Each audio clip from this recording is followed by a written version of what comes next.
হয় সেইটো মই গম পাইছো এতিয়া আহি মই সেইখিনি দেখিছো আৰু এইটো মই বিভাগীয়ভাৱে তদন্ত কৰিম আৰু তেওঁলোকৰ শিক্ষকসকলকতো কাকো লগ নাপালো গতিকে এইটো ডিপাৰ্টমেণ্টেলি একশ্যন হ'ব এতিয়াতো সেইটোতো বহুত ভুল কাম হৈছে বিশেষকৈ এইটো হেডৰটো বহুত ভুল তেওঁ এজন মুৰব্বী গতিকে সেইখিনি একশ্যন লোৱা হ'ব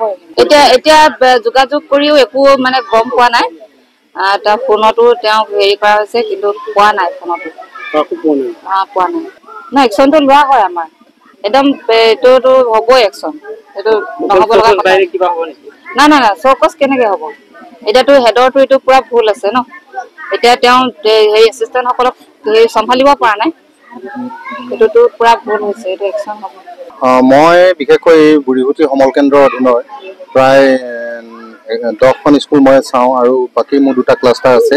আৰু এইখন স্কুলত মই প্ৰায় আহোঁ সেইকাৰণে আহোঁ যে এইখন স্কুলৰ যিজন হেডমাষ্টাৰলৈ মানে মোৰ যথেষ্ট ইয়াৰ ওপৰত সন্দেহ আছে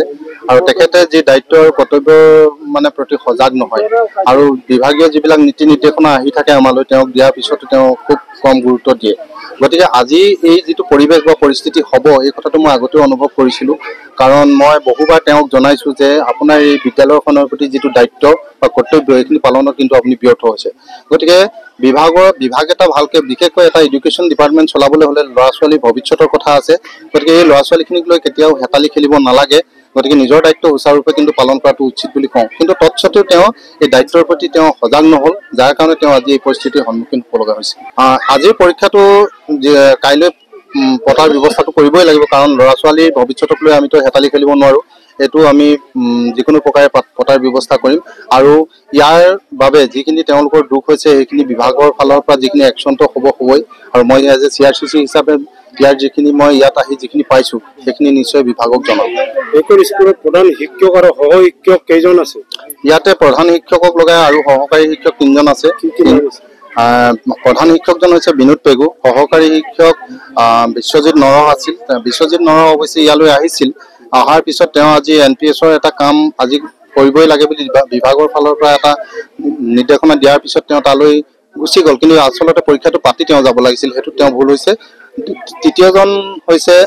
সহকাৰী শিক্ষক ডিম্বেশ্বৰ দলে তেখেত অলপ দিনৰ আগতে ছাছপেণ্ড হৈ আছিল আৰু আজি তেওঁ এটা কেছত মানে তেওঁ এটেণ্ড হ'ব লগা হোৱাৰ কাৰণে তেওঁ ইয়াত আহি পিনে গুচি যাবলৈ হ'ল আৰু চতুৰ্থজন যি সহকাৰী শিক্ষক শশী দলে আছিল তেওঁ বয়সৰ খাতিৰত মানে ভলণ্টিয়াৰ ৰিটায়াৰ লৈছে গতিকে এই 4জন শিক্ষকে ইয়াত আছে